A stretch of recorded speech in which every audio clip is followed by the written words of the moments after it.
বর্তমান সময়ে আমরা যদি খেয়াল করে দেখি যে আমাদের আশেপাশে মানুষদের ইয়ং জেনারেশন বলেন বা যে কোনো মানুষদের আপনি বলেন, তাদের নৈতিকতা, মূল্যবোধ এবং সুশাসন তেমন নেই।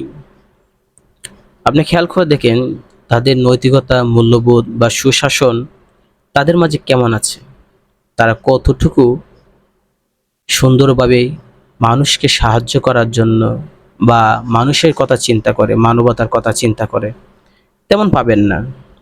আপনি যদি খেয়াল করে দেখেন বর্তমান সময়ে আমাদের আশপাশে যত মানুষ আছে তাদের মধ্যে কতটুকু বিবেক, কতটুকু জাগ্রত আছে। আপনি দেখেন আগে মানুষ পড়ালেখা করত শিক্ষিত হওয়ার জন্য, আদর্শ মানুষ হওয়ার জন্য। আগে মানুষ পড়াশোনা করত যাতে সমাজ সংস্কার করা যেতে পারে সেই জন্য।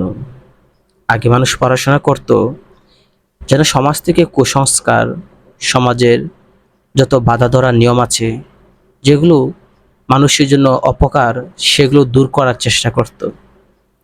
আর এখন মানুষ পড়াশোনা করে শুধুমাত্র নিজেকে দেখার জন্য, নিজের কথা চিন্তা করে। বর্তমান সময়ে আপনি চিন্তা করেন কতজন ডাক্তার আছে যারা রোগীর কথা চিন্তা করে, আর কতজন ডাক্তার আছে তারা টাকার কথা চিন্তা করে।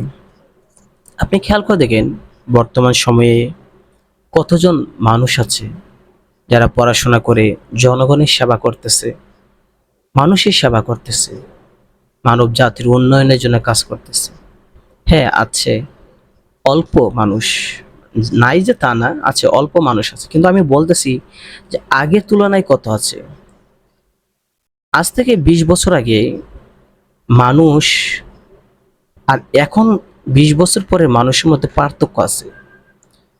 আজ থেকে 30 বছর আগের মানুষ আর এখনের মানুষের মধ্যে এই কারণে পার্থক্য, তারা চিন্তা করত দেশ সমাজের সংস্কারের জন্য। আর এখন নতুন যারা আমরা পড়াশোনা করে, যারা আমরা সমাজে আছি, তারা কতটুকু কতটুকু দেশের জন্য, সমাজের জন্য চিন্তা করে আপনি একটু চিন্তা করে দেখেন। মানুষের উন্নয়নের জন্য চিন্তা করে কত পার্সেন্ট আছে লোক?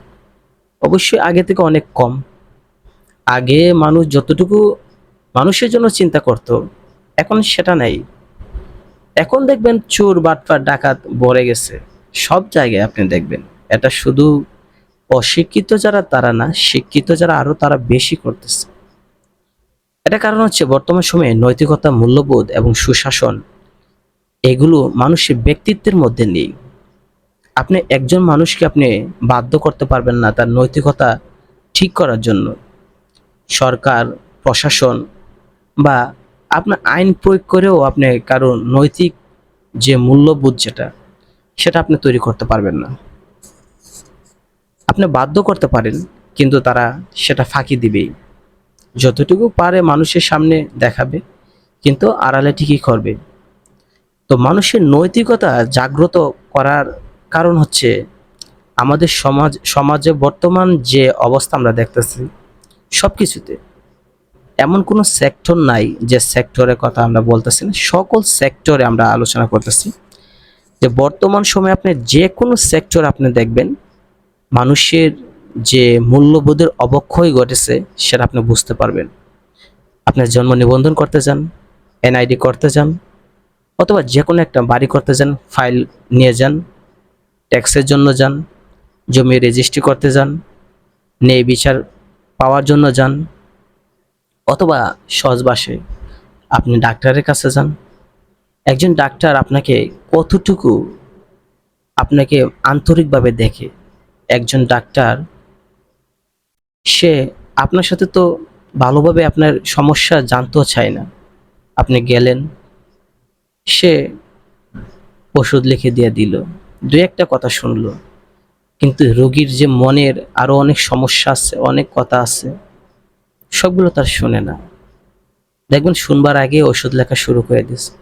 আপনি একজন ডাক্তারের কাছে আপনি 500 টাকা দিয়ে গেলেন, অথবা 1000 টাকা ভিজিট দিয়ে আপনি গেলেন, সেখানে যদি আপনি 5 মিনিট অবস্থান না করতে পারেন, 5 মিনিট আপনি যদি আপনার মনের সমস্যা না বলতে পারেন, তাহলে সেটা কেমন হলো বলেন?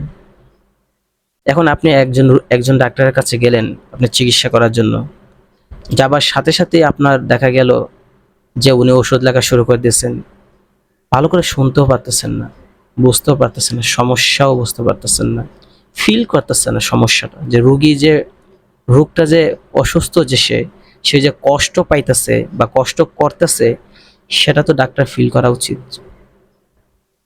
তো মজার বিষয় বিষয় যদি আমরা বর্ণনা করি, যে মজার বিষয়ে আলোচনা করলে অনেক আছে, ঠিক আছে। যদি আমরা একটা এক্সাম্পল দিই, ফর এক্সাম্পল আমরা যদি দিই, যে আমি আহ, দুদিন আগে, দুদিন না তো একদিন আগে, একদিন আগে আমি হাসপাতালে গেলাম অ্যালার্জির জন্য। অ্যালার্জি সমস্যা। তো আমি গেলাম, ডাক্তার দেখাইলাম। তো ডাক্তারের কাছে গিয়ে বললাম, সরকারি হাসপাতালের কথা বলতেছে, যেগুলো উপজেলা ভিত্তিক, উপজেলা যে সদর হাসপাতাল যেগুলোকে বলা হয় ওইগুলোতে। তো গেলাম, যাওয়ার পরে জিজ্ঞেস করলো যে কি সমস্যা, বললাম যে আমার এদিকে কাঁধের এদিকে যে চামড়াগুলোর মধ্যে অ্যালার্জি আছে। জিজ্ঞেস করলো চুলকায়, আমি বললাম যে না চুলকায় না, তবে দেখেন চামড়াগুলো কেমন দেখা যাচ্ছে, যে অ্যালার্জি সমস্যা বোঝা যাচ্ছে। তো উনি আমাকে প্যারাসিটামল এক পাতা, গ্যাস্ট্রিক এক পাতা লিখে সুন্দর করে দিয়ে দিছে। তো আমি তো জানি না এগুলো যে প্যারাসিটামল আর গ্যাস্ট্রিক। তো আমি যখন ওষুধ কাউন্টারে গেলাম, ওইখানে যাওয়ার পরে উনি আমাকে প্যারাসিটামল আর গ্যাস্ট্রিক দিয়ে দিল। এখন আমার প্রশ্ন হইলো, আমার হচ্ছে অ্যালার্জি, আমার কাঁধের মধ্যে অনেকটা জায়গা জুড়ে অ্যালার্জি। তো আমি বললাম যে আমার অ্যালার্জি চুলকায় না, তবে এই জায়গাটা অ্যালার্জি দেখা যায় লাল হয়ে আছে, চামড়াগুলো অন্যরকম, অ্যালার্জি বোঝা যায়। তো ওনারা যদি আমাকে প্যারাসিটামল আর গ্যাস্ট্রিক দেয়া দেয়, তাহলে তার মূল্যবোধ কতটুকু আছে, তার নৈতিকতা কতটুকু আছে, আর সে কতটুকু দায়িত্বপ্রাপ্ত। এখন চিন্তা করেন, আমি আবার বলেছি যে আপনি বাহিরের ওষুধ লিখে দেন, হাসপাতালে না থাকলেও সমস্যা নাই, বাহিরের ওষুধ লিখে দেন, আমি বাহির থেকে কিনে খাবো। কিন্তু তিনি কি করলেন, এটাই দিল, প্যারাসিটামল আর গ্যাস্ট্রিক দিয়ে দিল। আমি ওইখানে ফেলে চলে আসছি। কি করব, ওষুধ দিছে, ওষুধ আমি ফেলে দিয়ে আসছি। আমি তো প্যারাসিটামল আর গ্যাস্ট্রিক তো আমার দরকার নেই।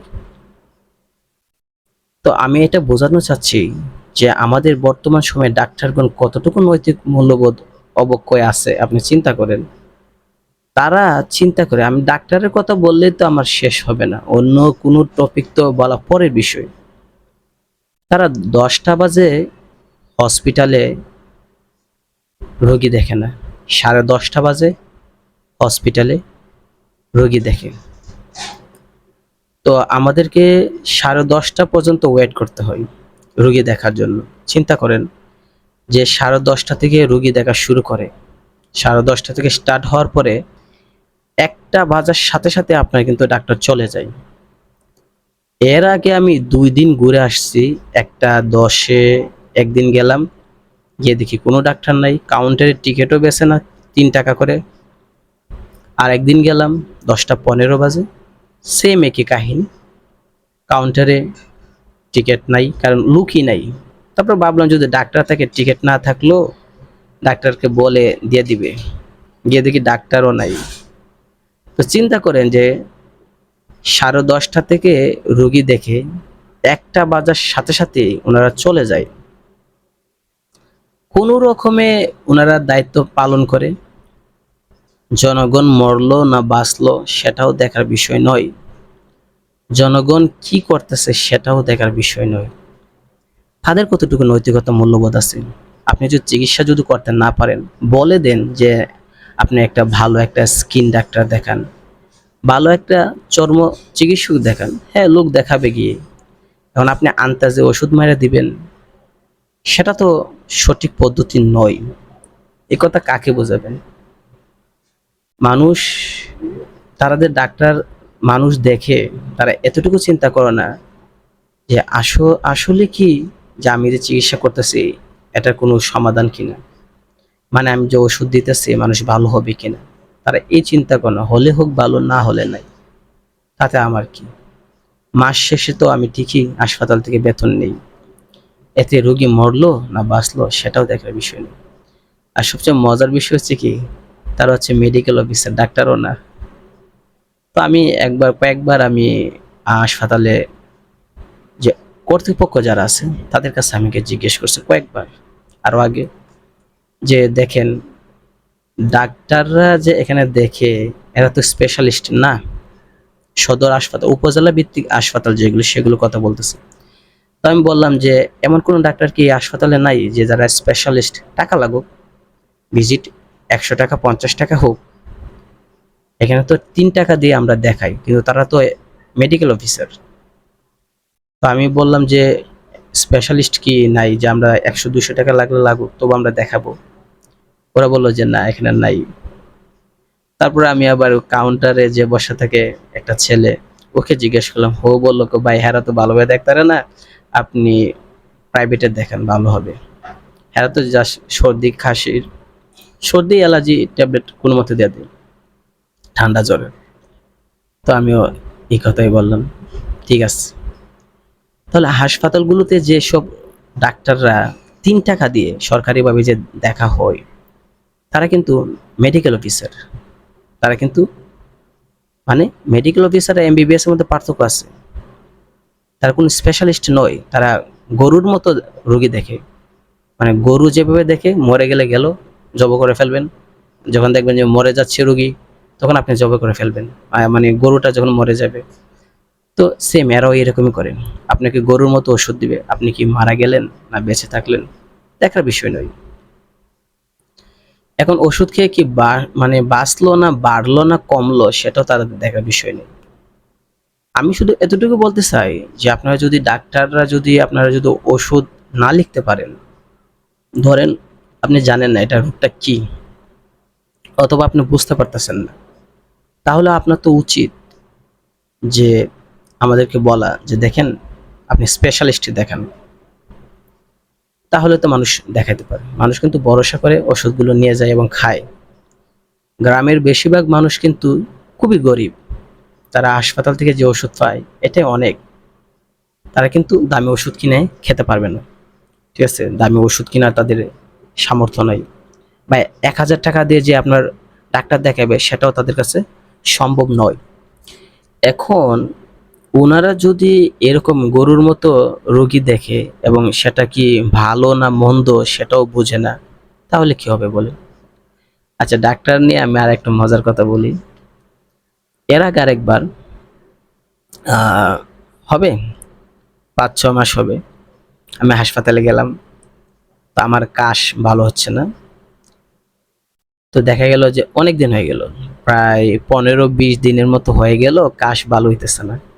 তা আমি ভাবলাম যে এত কাশ, সমস্যা হতে পারে।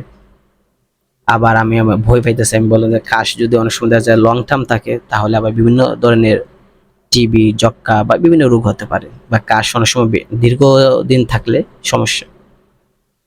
তো আমি দেখাইলাম ডাক্তার, তারা ওষুধ দিল, আমি খাইলাম, অ্যান্টিবায়োটিক দিলাম। আমি বললাম বাহিরের ওষুধ লিখেন, হাসপাতালের ওষুধ যদি না থাকে সমস্যা নেই, বাহিরের লিখেন, ভালো ওষুধ লিখেন। লিখলো। পরে 7 দিন 10 দিন হয়ে গেল, খাইলাম অ্যান্টিবায়োটিক 7 দিনের দিছে সম্ভবত।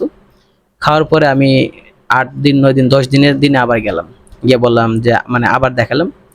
তো আবার আরেকজন, আগের ডাক্তার না, কারণ এক এক দিন তো এক এক ডাক্তার বসে। পরে আবার গেলাম, যাওয়ার পরে বললাম যে ঠিক আছে, আমি তো ওষুধ নিয়েছিলাম, হাসপাতালতে দেখাইছিলাম, 7 দিনে অ্যান্টিবায়োটিক আগেরটা দেখাইছে, আগের প্রেসক্রিপশনটা দেখাইছে, এই ওষুধ দিছে, খাইছি। যত 7 দিন খাইছি, 7 দিন ভালো রয়েছে। অ্যান্টিবায়োটিক শেষ হয়েছে, 2 দিন পর থেকে আবার কাশি শুরু হয়ে গেছে। তো একজন মহিলা এবং পুরুষ দুজনই আছে ডাক্তার।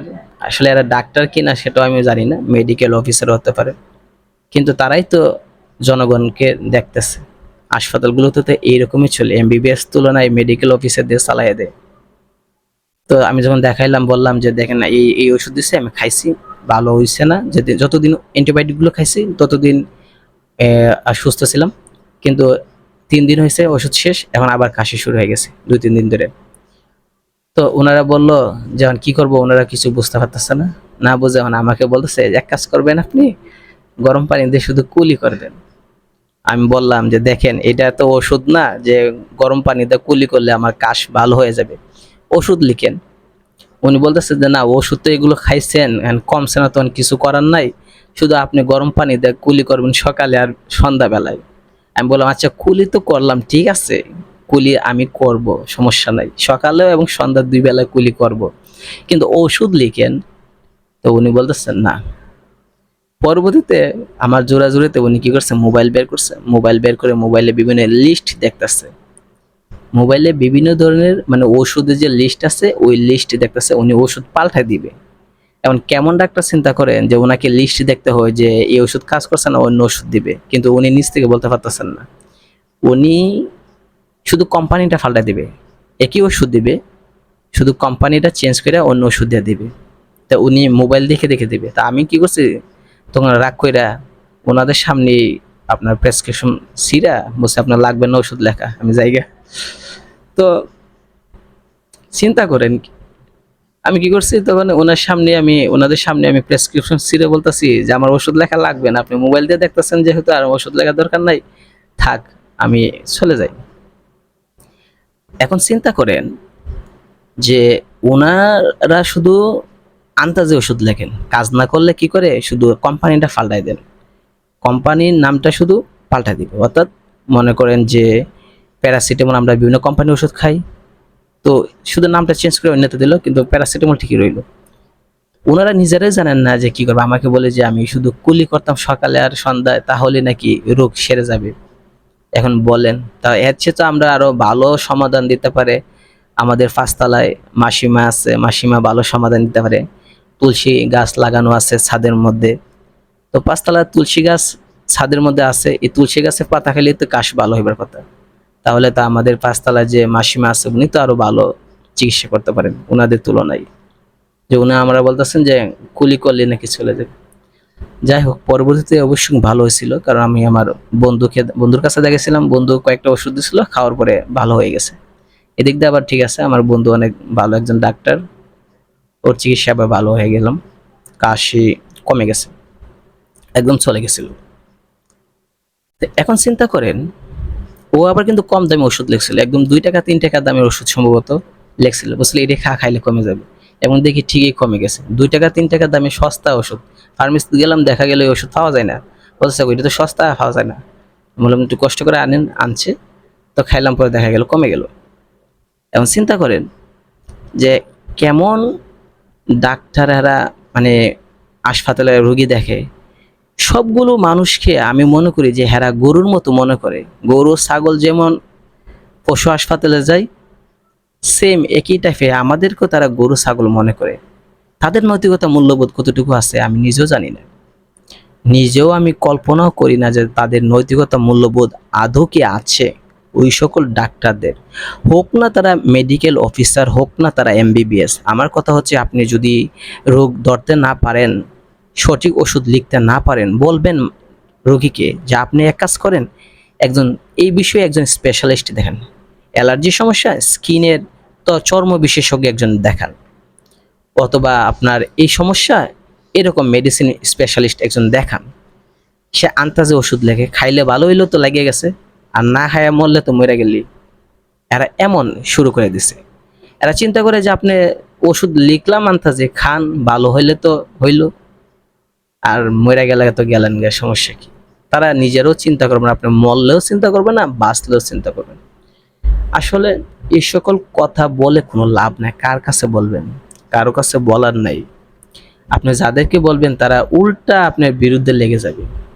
এরকম কয়েকবার হাসপাতালে হয়েছে, কয়েকবার হাসপাতালে হয়েছে। আমরা দেখতাছি যে তারা দুর্নীতি করতেছে, দেখতাছি যে তারা অনিয়ম করতেছে, কিন্তু বলার কারো কাছে নেই। বললাম না, যাদের কাছে যায় তারা একই কথা বলে, তারা কোনো সঠিক সমাধান দেয় না। এখন আমার কথা হচ্ছে এটা না, আপনি চিন্তা করেন যে তাদের নৈতিকতা কি আদৌ আছে। তারা ডাক্তার, এমবিবিএস, মেডিকেল অফিসার, যাই হোক, তারা কিভাবে এই যে সিস্টেমটা চালু করলো হসপিটালে। মানুষ চিন্তা করেন, প্রতিদিন কয়েকশো রুগী আসে হসপিটালে, আমরা জরুরি বিভাগের কথা বলতেছি না, যে হাসপাতালে যে জরুরি বিভাগ যেটার মধ্যে আপনার কাটাছিড়া হয়, সেলাই করা হয়, জরুরি যেটা 24 ঘন্টা থাকে, যেটা ওইটা বলতেছি না, যেটা আপনার 10টা থেকে দুপুর পর্যন্ত চলে। ঠান্ডা জ্বর সর্দি কাশির জন্য যে সকল মানুষ আসে, বেশিরভাগ মানুষ আপনি খেয়াল করে দেখবেন যে আসে গ্রামগঞ্জ থেকে আসে। প্রতিদিন না হলেও আপনার দেখা যাবে যে 200-300 মানুষ হয় প্রতিদিন। তাদের যদি আমরা সিরিয়ালের খাতা যদি আমরা খেয়াল করে দেখি, 3 টাকা দিয়ে আমরা যে সিরিয়াল কাটি, হয় 300-400 মানুষ রেগুলার হয়। এখন আমার প্রশ্ন ওইটা না, এই যে প্রতিদিন 300-400 মানুষ আসে হাসপাতালে, কেন আসে? মূলত এই কারণে আসে যেন তারা বিনা চিকিৎসায় মরতে না হয়। কারণ তারা গরিব, তাদের কাছে টাকা নাই। একজন ডাক্তারের কাছে ডায়াগনস্টিক সেন্টারগুলোতে গিয়ে 1000 টাকা দিয়ে ভিজিট, 500 টাকা দিয়ে ভিজিট দেখানোর টাকা নাই। আর 500 টাকা ভিজিট দেখাইলেও তো হয় না, গেলে আপনাকে দেখবেন আরও 2-3টা আপনার টেস্ট দিয়ে দিবে, যার কারণে দেখা যাবে যে আপনার শুধু ডাক্তার দেখাতে আপনার 1500 থেকে 2000 টাকা খরচ যায়। অর্থাৎ 500 টাকা ভিজিট, আর আপনার 1000 বা 1200 টাকা তো অবশ্যই 2-3টা তো আপনার টেস্ট দিবেই তারা বাধ্যতামূলক। তাহলে দেখা যায় প্রায় 2000 কাছাকাছি আপনার শুধু ডাক্তারের কাছে খরচ যায়। ওষুধ তো আরও আছে না। এই কারণে তো দেখা যায় প্রত্যেকদিন 300-400 মানুষ আসে উপজেলা স্বাস্থ্য কমপ্লেক্স। কেন আসে? চিকিৎসা করানোর জন্য, যেন তারা ফ্রিতে চিকিৎসা পায়, 3 টাকার বিনিময়ে যেন তারা চিকিৎসা পায়। কিন্তু আদৌ কি তারা পায়? আমাদের এখানে পাশে পশু হাসপাতাল আছে, আমি তো মনে করি এই হাসপাতাল আর উপজেলা স্বাস্থ্য কমপ্লেক্স একই রকম। ওষুধ লিখতে থাকেন, বাঁচলে বাঁচলো, মরলে মরলো, কার কি। এখন এটা কিন্তু সিস্টেমের দোষ না। আপনি যদি মনে করেন যে হ্যাঁ এটা হাসপাতালের সিস্টেমের দোষ, আসলে এটা ভুল ধারণা। এটা হচ্ছে যারা দায়িত্বশীল লোক যারা আছে, যারা কর্মরত আছে, তাদের নৈতিকতার অভাব। তারা নিজেদের পেশাটাকে ব্যবসায়িক পেশায় নিয়ে নিয়েছে। তারা মনে করে যে আমরা রোগী দেখতেছি, এটা হচ্ছে আমরা ব্যবসা, এটা আমরা সেবা নই। বিভিন্ন ধরনের পণ্য কিন্তু আছে, শিল্প, সেবা, বিভিন্ন খাত আছে। শিক্ষা খাত, সেবা খাত। সেবা খাতে কোনগুলো আছে? পুলিশ, আর্মি, বিডিআর, আইন শৃঙ্খলা বাহিনী যেগুলো, এবং ডাক্তার, নার্স, শিক্ষক, এরা বলা হয় সেবা খাত। সেবা খাত মানে হচ্ছে কি জনগণের সেবা করা। আর ব্যবসায়িক কোনগুলো? আপনি বাজার থেকে যে সকল জিনিস পণ্য কিনে আনেন, চিপস, বিস্কিট, কেক, যেগুলো কিনে আনেন সেগুলো হচ্ছে প্রোডাক্ট, পণ্য, ওইটা হচ্ছে ব্যবসায়িক লেনদেন। এখন ডাক্তাররা তো আর লেনদেন করে কিভাবে? তারা নিজেদেরকে ব্যবসায়িক মাইন্ডে নিয়ে নিয়েছেন। তাই আপনি যদি ডায়াগনস্টিক সেন্টারে যান, ডাক্তার দেখান, তারা আপনাকে 2-3টা টেস্ট দিবেই দিবে, না লাগলেও দিবে। আর যদি হাসপাতাল, সরকারি হাসপাতালে যান, দেখা যাবে ওইখানে তারা কোনো রকমে তারা থাকবে, থেকে ওষুধ লিখলে লিখুক, না লিখলে নাই, এমনি চলে যাবে। আমি তো এমনই দেখেছি, মানে হাসপাতাল নিয়ে যে এত কাহিনী বলে শেষ করা যাবে না, আরো অনেক কাহিনী আছে হাসপাতালে। আমি একবার হাসপাতালে গেছি, গিয়া দেখি একজন ডাক্তার মানে আমাকে লিখে দিচ্ছে যে 102 নাম্বার সিরিয়ালে আপনি দেখাবেন। তো 102 না 3 জানি না সঠিক, এরকম 102, 3, 4, 5 থাকে কি। তো গেলাম, গিয়া দেখি ডাক্তার তার বন্ধুর সাথে বসে আড্ডা দিতে। বন্ধু বলতে আমি সেই বন্ধু বলতেছি না, ক্লাসমেট না, এর না মানে তার পরিচিত হবে সম্ভবত কেউ, বায়াব বা বন্ধু বায়াব কি যেরকম এরকম। সে ওইখানে গিয়ে বসে মানে ওই ডাক্তারের পাশে বসে কথা বলতেছে। তা আমি বললাম যে আসতে পারি? উনি বলল পরে আসেন। তা আমি হাসি মারলাম, ঠিক আছে। তারপরে আমি দাঁড়ায় রইলাম, 10 মিনিট দাঁড়ায় রইলাম। ওনার কথা শেষ হইতেছে না, বন্ধুর সাথে বসে যে আড্ডা দিতেছে, কথা শেষ হইতেছে না। উনি কি করতেছে দেখতেছেও না। তো আমি দাঁড়াইলাম, 10-15 মিনিট হইলো। আমি বললাম যে আমি তো একটু জরুরি দরকার ছিল দেখানোর জন্য। উনি বলল অন্য রুমে যান। আমি বললাম এখানে তো লেখা দিছে যে 102 নাম্বার রুমে। তো উনি বলেছে না, এখন একটু ব্যস্ত আছে, পরে আসেন। তা আমি ওনার দিকে তাকায় তাকায় হাসতেছি। যে দায়িত্বে কত মানে গাফুলতি করে হেরা, এটা দেখে আমার হাসি পাইতেছে।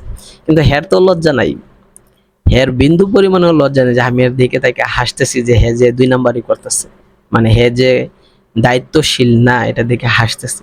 কিছু করার না, আমি কি বলবো? আমি যদি এখন গিয়ে বলি যে আপনি কেন দেখবেন না, তো হ্যাঁ তো আরো কথা বলবো।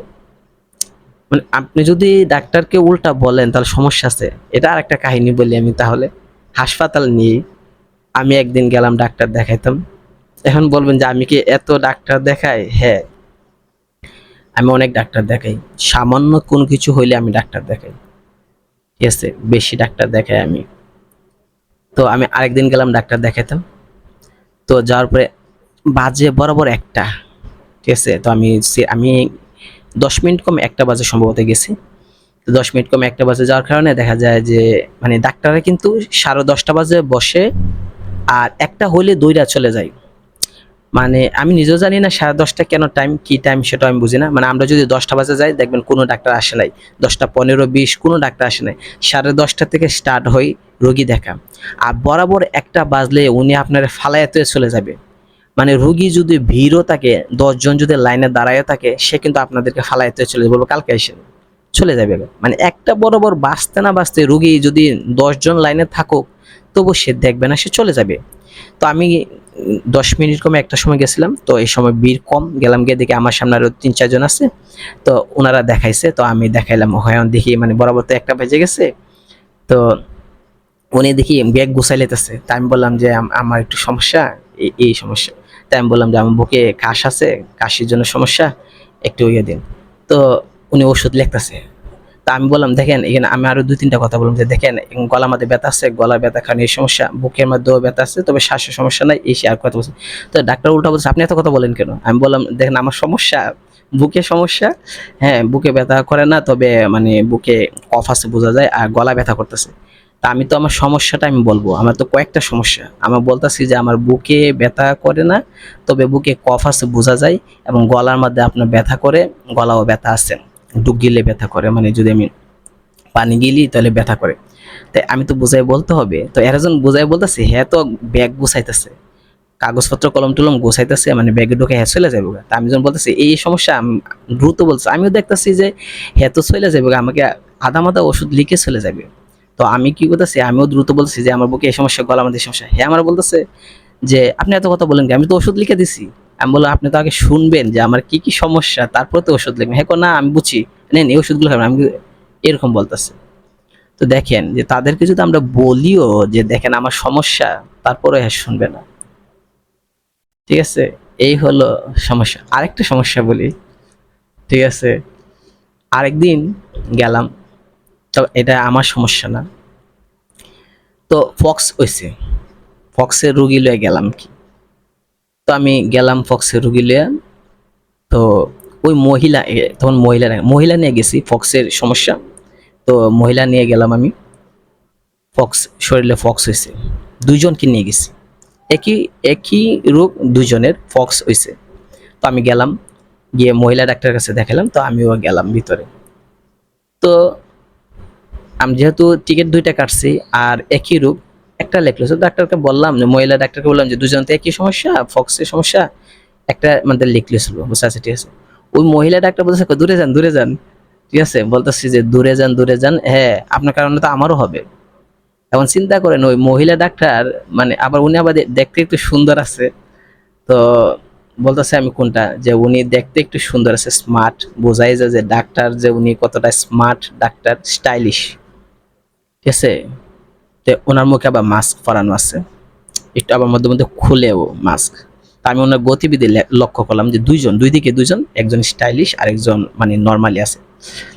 তো যখন বললো যে ফক্স হয়েছে, উনি বলতেছে দূরে খান, দাঁড়ান দূরে দাঁড়ান। কেন? কেন ওনার নাকি হয়ে যাবে। পরে উনি বলতেছে আমি সম্পূর্ণটা আমি ওনাদের কথা শুনি নাই, কারণ আমি তো আর মহিলার কাছে যেতে পারি না, ডাক্তার মহিলার কাছে তো আর যেতে পারি না, তখন আমি একটু দূরে দাঁড়ায় দিছি। আমি বলছি, তাদেরকে বললাম যে তোমাদের যা সমস্যা বলো ম্যাডামকে। আমি একটু দাঁড়ায় মানে দরজার কাছে দাঁড়ায় রয়েছি। তো পরবর্তীতে ওরা বলতেছে যখন মানে মহিলা ডাক্তারের কাছে তাদের সমস্যা বললো, উনি নাকি এদেরকে বলতেছে যে দূরে দাঁড়াও দূরে দাঁড়াও, যে তোমার কারণে তো আমারও হইব। হ্যাঁ উনি দেখেনও নাই ভালোভাবে, শুধু মুখ দেওয়া, যেহেতু বোরকা পরে গেছে, তো উনি তো দেখতে পারেন যে মুখে বা হাতে দেখতে পারেন যে ফক্স কেমন হয়েছে বা ফক্সের দেখতে কেমন। উনি তাও দেখেন নাই, উনি বলছে দূরে দাঁড়াও, হ্যাঁ এগুলো নিয়ে কেন আসছো, এগুলো মানে ডাক্তার কেন দেখাইতে হবে এগুলো নিয়ে, মানে উনি উল্টা পাল্টা বলতেছে যে ওনার সমস্যা হচ্ছে কেন আসছে, ওনারও নাকি ফক্স হয়ে যাবে, এ হলো বিষয়। তা আমি কিন্তু পরে শুনছি, আমি বললাম আমার যখন ছিলাম তখন তো বলতাছিল যে ডাক্তারে এই কথা বলছে, তাহলে তো ম্যাডামকে একটু বলে আসতাম যে ম্যাডাম তাহলে এখানে কি রোগী দেখতে আসছেন কেন, রোগী না দেখে ঘরে বসে থাকতেন। ঠিক আছে, প্রথম কথা হচ্ছে আপনি স্টাইলিশ করে আসছেন, এতে কোনো সমস্যা না, আমাদের কোনো দোষের না। দ্বিতীয় কথা হচ্ছে গিয়ে আপনি রোগী দেখতে গিয়ে যদি আপনি রোগীকে বলেন যদি এই কথা, তাহলে তো হবে না যে দূরে গিয়ে দাঁড়ান, যে আমারও হবে। তাহলে উনি কেমন একজন ডক্টর, যে উনি আবার ডক্টর, ঠিক আছে, উনি আবার মেডিকেল অফিসার না, উনি একজন ডাক্তার। উনি কেমন ডাক্তার যে রোগীদেরকে বলে দূরে দাঁড়ান হবে, হ্যাঁ আপনি কেন আসছেন এই সেই, এগুলো নিয়ে আসা হয় লাগে এই সেই, উনি দেখেন নাই। মানে আরো কয়েকটা কথা বলছে যেগুলো আমার এখন খেয়াল আসতেছে না, কিন্তু এমন কথাগুলো বলছে যে উনি মানে দেখতে রাজি নন কি পক্সের রোগীকে। তো তার শেষ না কথা রয়েছে, তারপর হচ্ছে গিয়ে যে উনি ওষুধ দিচ্ছেন, এমন ওষুধ দিচ্ছেন যে থার্ড ক্লাস ওষুধও ফেল করবে। মানুষের তো ওষুধ ভালো ওষুধ লেগে, তিনি এত বাজে ওষুধ লেখছেন যে ওষুধও ফেল করবে ওনার ওষুধ। এটা বলার জন্য আমি বলতেছি যে তিনি কেমন ওষুধ লিখেন। ওই মহিলা আমরা বলে দিছি ম্যাডাম বাইরের ওষুধ লিখেন, হাসপাতালে না থাকলেও সমস্যা নাই, বাইরে ওষুধ লেখেন, ভালো ওষুধ লেখেন, হোক দামি হোক, দাম হলেও সমস্যা না, ভালো ওষুধ লেখেন, সোজা কথা। উনি সবচেয়ে কম পাওয়ারের ওষুধ দিচ্ছেন, এত কম পাওয়ারে দিচ্ছেন যে 10 বছরের বাচ্চা ফক্সলে যে ওষুধ দেওয়া লাগে সে ওষুধ দিছে, এবং বাজে ওষুধ দিছে। তারপর আমার কাছে প্রেসক্রিপশন দেখে আমার সন্দেহ লাগছে, তখন আমি ফার্মেসিতে যখন আমি বললাম, তখন ফার্মেসি আরও বললো যে না হতে পারে, উনি তো বুঝিয়ে দিছে হতে পারে। তারপর আমার কাছে খটকা লাগলো, কিছু নেই। 3 দিন খাওয়ানো হইলো, কমবার নাম নাই, ফক্স আরো বাড়তাছে, ফক্সে আরো জ্বালা যন্ত্রণা করে। পরবর্তীতে আবার আমরা গেলাম, তখন বিকাল বাজে, বিকাল মানে 5টার দিকে আমরা আবার গেলাম কি, তখন আমি যাই নাই, তখন এরা আবার গেল 5টার দিকে, তখন ওই জরুরি বিভাগ যেটা সেখানে গেল, জরুরি বিভাগের ডক্টর আছে, তো ওনার কাছে যখন দেখাইলো, উনি বললো মানে জরুরি বিভাগে ওষুধ মানে ডাক্তার বললো ওষুধ অনেক পাওয়ার কম দিছে, যেটা হচ্ছে বাচ্চারা মানে 10 বছরের নিচে যারা এরা, আর এরা তো 18-20 বছর বয়স, তো এদের জন্য তো এটা কাজ করবে না। তখন উনি আবার ভালো ওষুধ এবং পাওয়ার দেখে দিছেন, পরবর্তীতে দ্রুত ভালো হয়ে গেছে। তো চিন্তা করেন উনি ওষুধ দিচ্ছেন 10 বছরের কম, রোগীর বয়স 20 বছরের কাছাকাছি, আর ওষুধ দিচ্ছেন 10 বছরের নিচে, পাওয়ার কম, যার কারণে কমে নাই। তাও আবার এক বেলা ওষুধ দিছে, অ্যান্টিবায়োটিক শুধু সকালে দিছে, এক বেলা ওষুধ দিছে, কমে নাই। পরবর্তীতে দেখা গেল ওই যে জরুরি বিভাগে, হাসপাতালে জরুরি বিভাগে যখন আমরা গেলাম, কারণ তখন তো 1টা বাজলে তো ওষুধ ডাক্তার আর দেখে না, রোগী দেখে না, চলে যায়, কিন্তু জরুরি বিভাগ খোলা থাকে 24 ঘন্টা। ওইখানে যাওয়ার পরে ওনারা ওষুধ দিছে, 4টা অ্যান্টিবায়োটিক দিছে ডেইলি, অর্থাৎ 6 ঘন্টা পর পর আপনার অ্যান্টিবায়োটিক খাইতে হইব। খাওয়ার পরে দেখা যায় 2-3 দিনের ভিতরে ভালো হয়ে গেছে। আর উনি কি করছে, মাত্র একটা অ্যান্টিবায়োটিক দিচ্ছে 24 ঘন্টার ভিতরে, শুধু সকালে একটা অ্যান্টিবায়োটিক খাবে, যথেষ্ট, আর কোনো ওষুধ নাই। আর হেরা কি দিছে, মানে 6 ঘন্টা পর পর, সকালে, দুপুরে, বিকেলে, রাত্রে। তাহলে এখন চিন্তা করেন উনি কেমন ওষুধ লিখেন, ওনার দায়িত্ব কাণ্ড জ্ঞান কতটা ভালো। এখন একটা লোক যদি এই ওষুধ নিল, খাইলো, 2-3 দিন কষ্ট করলো, ভালো হইলো না, পরবর্তীতে আবার অন্য একটা ডাক্তার দেখাইতে হইলো। এই যে 2-3 দিন যে কষ্ট করলো ওনার ভুল ওষুধের কারণে, ওনার ওষুধ লেখার এক্সপিরিয়েন্সের অভাবে, যার কারণে 2-3 দিন কষ্ট করতে হইলো, পরবর্তীতে আবার যখন দেখানো হইলো অন্য ডাক্তারকে, ওনারা ডেইলি একটা অ্যান্টিবায়োটিক উনি দিছিল, আর হেরা দিছে 4টা অ্যান্টিবায়োটিক ডেইলি। তাহলে চিন্তা করেন রোগ কেমনে ভালো হবে। মানে আমি বলতে চাইতেছি এইটা না, এটা আমাদের সিস্টেমের দোষ না, আমাদের মানুষের যে নৈতিকতা মূল্যবোধ সেটা তাদের মধ্যে নাই। আপনি যদি না পারেন বলবেন যে বাবা ভালো একজন স্পেশালিস্ট দেখা, আপনি আন্তাজে লিখে দিবেন, ভালো হলে তো হইল, না হইলে তো মরে গেলেন। ওইটা আমি বলতেছি, আমাদের দেশের মানুষের বর্তমানে নৈতিকতা, মূল্যবোধ এবং সুশাসন খুবই অভাব। বিসিএস এ যদিও একটা সাবজেক্ট আছে নৈতিকতা, মূল্যবোধ এবং সুশাসন, তবে এই নৈতিকতা, মূল্যবোধ, সুশাসন দিয়ে শিখেও কোনো লাভ হয় না। আসলে আমাদের যে ক্যারেক্টার, চরিত্র, যেটা মানব উন্নয়নের জন্য কাজ করার জন্য তাদেরকে ডেভেলপ করা দরকার। মানে আমি বোঝাতে চাচ্ছি, ছোটবেলা থেকেই তাদেরকে তাদের নৈতিকতা, মূল্যবোধ এবং সুশাসন বিষয়টা প্রত্যেকটা শ্রেণীতে থাকা উচিত। আর না হলে তারা তো শিক্ষিত লোক। আপনি একজন রিক্সাওয়ালা কিন্তু আপনার থেকে 20 টাকা বা 30 টাকা চালাকি করে চতুরতার সাথে আপনার কাছ থেকে নিতে পারে। মনে করেন যে ভাড়া হচ্ছে আপনার 20 টাকা, আপনি বাজার থেকে বাসায় আসলেন, সে 30 টাকা চাইয়া বসলো। হ্যাঁ, চাইতে পারে, কারণ সে একজন রিক্সাওয়ালা। সে এত পড়ালেখা নাই, এত জ্ঞান নাই, জীবনের উন্নয়নের জন্য নৈতিকতা, মূল্যবোধ তার মাঝে তেমন নাই, কারণ সে শিখেছে এরকম ভাবে ছোটবেলা থেকে। কিন্তু একজন শিক্ষিত লোক, একজন এমবিবিএস, একজন অনার্স মাস্টার্স করা একজন লোক, সে তো জীবনে অনেক ধাপ পেরিয়ে আসছে। অনেক প্রতিষ্ঠান, primary, high school, college, university, এগুলো পাল্টাইয়া তারপর তো উনি ফিল্ডে নামছেন, মানে মাঠে নামছেন। তো এতগুলো প্রতিষ্ঠান চেঞ্জ করার পরে উনি যদি একজন বিএ, অনার্স, মাস্টার্স অথবা এমবিবিএস হন, তাহলে তো ওনার মাঝে নৈতিকতা, মূল্যবোধ, সুশাসন তো থাকার কথা, কারণ উনি তো এগুলো শিখে এসেছেন। ওনার যে জ্ঞান, ওনার যে মানে পড়ালেখা করে শিক্ষিত হয়েছেন, ওনার তো উচিত যে নৈতিকতা তার মাঝে থাকা।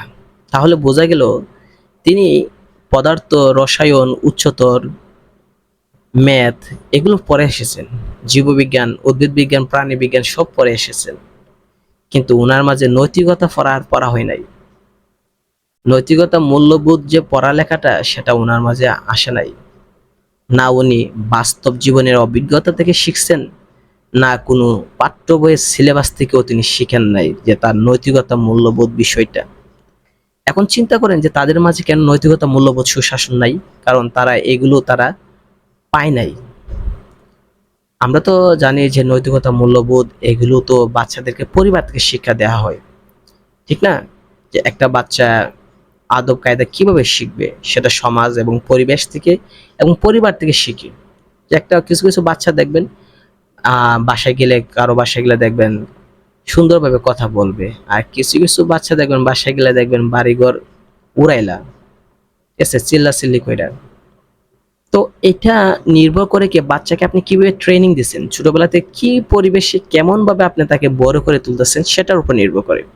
তাহলে উনি যে একজন ডক্টর, উনি যে একজন ইঞ্জিনিয়ার, উনার মাঝে কি ওই নৈতিকতা, মূল্যবোধ, সুশাসন নাই? না, নাই, কারণ উনি এগুলি শিখেন নাই। ঠিক আছে? আপনি যদি কোনো সেবামূলক কাজ করেন, জীবনে মৃত্যুর আগ পর্যন্ত সে সেবামূলক কাজ আপনাকে করে যেতে হবে। ঠিক আছে? লাস্ট পর্যন্ত মনে করেন আপনার ডিউটি টাইম 4টা বাজে শেষ, 4টা পর্যন্ত আপনাকে সেবামূলক কাজ করে যেতে হবে। মানুষ অনেক আশা নিয়ে আসে একজন ডাক্তারের কাছে। মানুষ কেন আসে?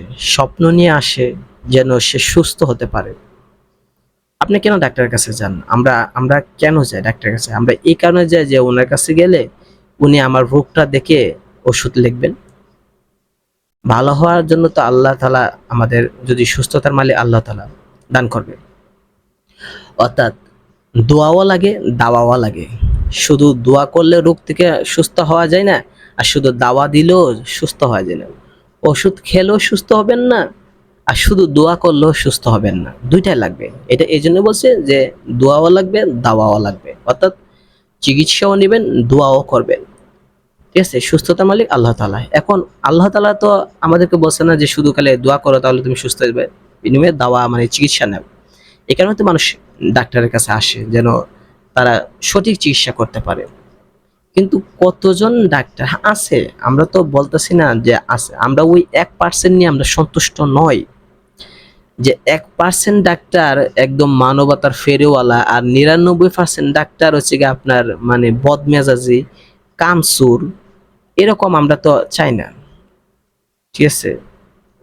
আমরা চাই যে সবাই যেন ভালোভাবে নিজেদের দায়িত্ব পালন করে। হ্যাঁ, মানুষের সমস্যা থাকতে পারে, মানুষের সমস্যা থাকতে পারে, মানুষ বিভিন্ন ধরনের সমস্যা থাকে।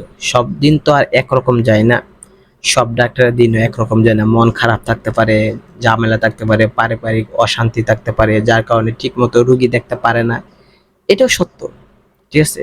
মানে একজন ডক্টর ভালো দেখেন, কিন্তু আজকে তার মানে সমস্যা। কেন সমস্যা?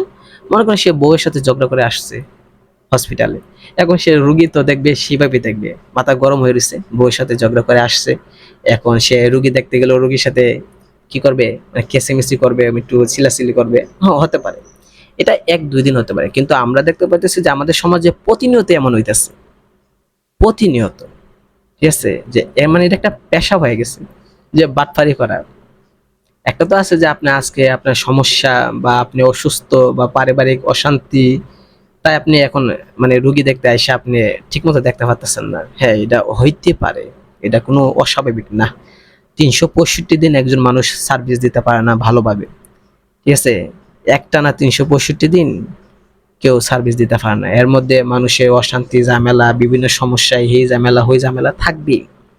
কিন্তু আমরা বলতেছি আমাদের সমাজে যে প্রত্যেকটা ডাক্তারই প্রত্যেকটা দিনই আমরা যদি খেয়াল করে দেখি, এমন চিত্রই দেখা যায়, ঠিক না? ওইটা বলতেছি আমরা। এটার জন্য কাজ কি, যে নৈতিকতা, মূল্যবোধ, সুশাসনের সমস্যা আছে। যাই হোক, কি বলবো, কিছু বলার নাই। এই জন্য আমাদের উচিত, আমাদের যে বর্তমান সময়ে আমাদের যে বাবা মা যারা আছে তাদের উচিত সন্তানদেরকে নৈতিকতা, মূল্যবোধ, আদর্শ মানুষ হিসেবে গড়ে তোলেন। দেখেন, টাকা পয়সা কম খামাক, সমস্যা নাই, কামাই করুক কম, সমস্যা নাই, কিন্তু আপনার আদর্শ মানুষ করেন।